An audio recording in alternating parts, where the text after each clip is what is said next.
Brought to you by the Ramsey Network app. Download today to go further with Ramsey. The problem is we are doing very well. Me and my husband, we've been married 31 years, and everything together we're worth about $4 million. Woo! Wow. About half of that is his inheritance. About half of that inheritance is $1 million for a company that he inherited that was then bought out. So my question is, I don't have that much that's in my name. I have an account. I have about $100,000 in my name alone, and then I have about another $100,000 in retirement. And that's it. And the rest of it I think of as his, and I know that's not right. I know that's not how I need to think about it. He doesn't think about it that way. He's told me, as far as I'm concerned, it's half yours. Are you the beneficiary? Do you guys have all that worked out to where you each are the beneficiary of each other's, like it's actually your money, or is it all in his name and nobody even knows that you're there? I want to say the business money may be in his name only. Well, is it in the, do you guys have does he have a will? He won't do one. I made him do one during COVID, but we sat with a lawyer, talked about it, drew it out, and I've not seen it since then. So I haven't signed one. Does that seem strange to you? It does. I think he doesn't want to admit he's going to die, and his father was the same way. Well, I have heard that if you don't do a will, then you never die. So there's some merit to that argument. So you're telling me there's a chance? Mm-hmm. Okay, so there's one piece of homework. We need to get him to finalize this will, get it signed, sealed, delivered, and that'll will help you both sleep better at night. Number two, we have some homework to do because you said, I want to say that's not going to cut it. We need to figure out, where is this money? What are the accounts? Is your name, are these joint accounts? Are you a beneficiary on these accounts?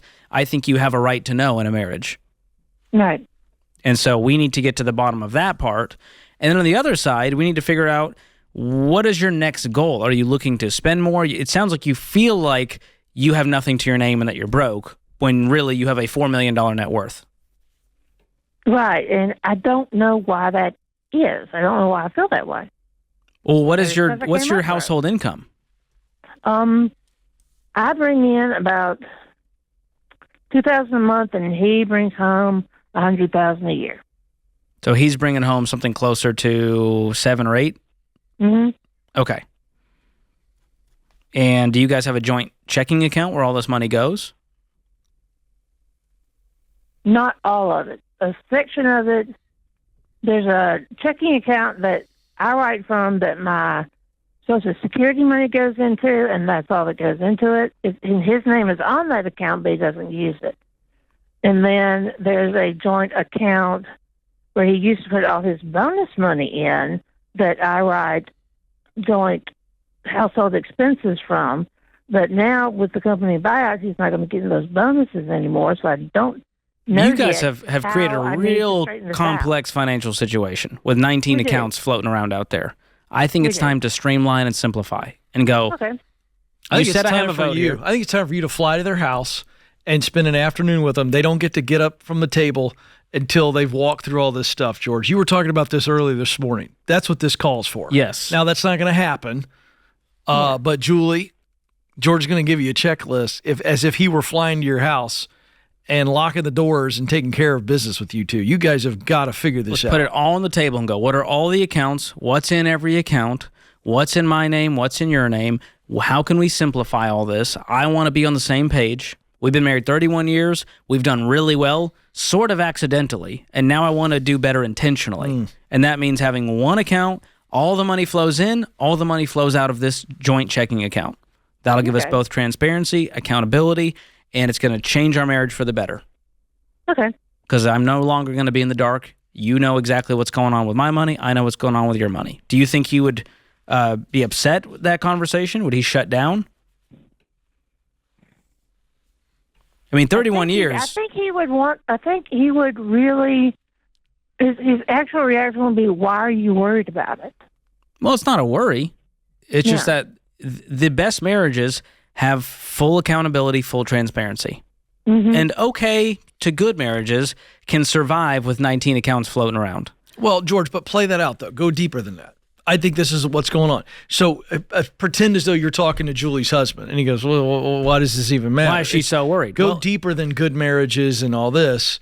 Like, there's some real reasons as to why this thing is so disjointed and why bringing it together. What would you say to him if he pushed you? Well, I would say that we're not here to attack you and get you defensive because we don't trust what you're doing with the money. It's just that you are clearly in the dark. After 31 years of being married, you have no clue what's going on out there. And if something were to happen to him, that would put you in a real bind. While you're grieving, you'd be trying to pick up the pieces from 19 different accounts, trying to find policy numbers. Is that true? Numbers. Does that sound right, Julie? Yeah, it would be difficult. I know where all the paperwork is, but yeah.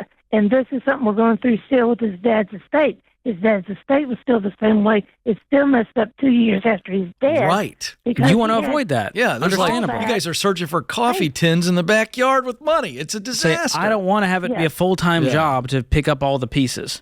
Right. And if we can just get ahead of this now, we're going to have the next 20 years is going to be a dream because we are fully on board, on the same page. We know where we're going. We know what's going on. Yeah. Okay. That's the angle. And then I think there's another piece where you need to stop acting like you're broke because you're not. You guys make six figures, and you need to be on a budget that you both have say in. Right now, you're living like you get an allowance, right? Mm-hmm. If you wanted to go spend some money, is it a conversation? Do you just go spend it without telling him? What happens? Yeah, I do. I spend, but it's my money that I spend. So as long as you spend only your money. Yeah. Well, that feels If it wild, is, doesn't it? I feel like I have to ask him. So he gets to spend 5 times what you spend because he makes 5 times more? Is that how it works? Yeah, this has been working. Oh, boy.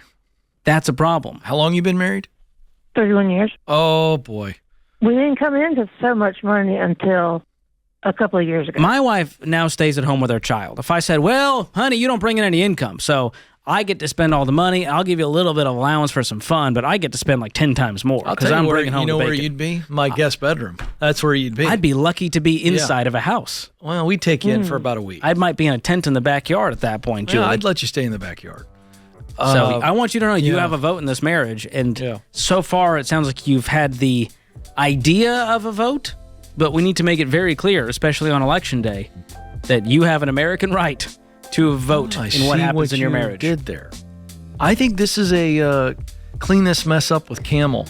This is a show where people bring you in and you just fix everything. You just get it all. It's like, listen. like this. You say, listen, Julie, you sit there. Clarence, you sit there. I feel like her husband's name might be Clarence. It's like Hoarders, but I clean up your finances. And you just kind of walk through it. All right, Clarence, this is what we're doing. Julie, this is what we're doing. And you just clean it up. You're the cleaner.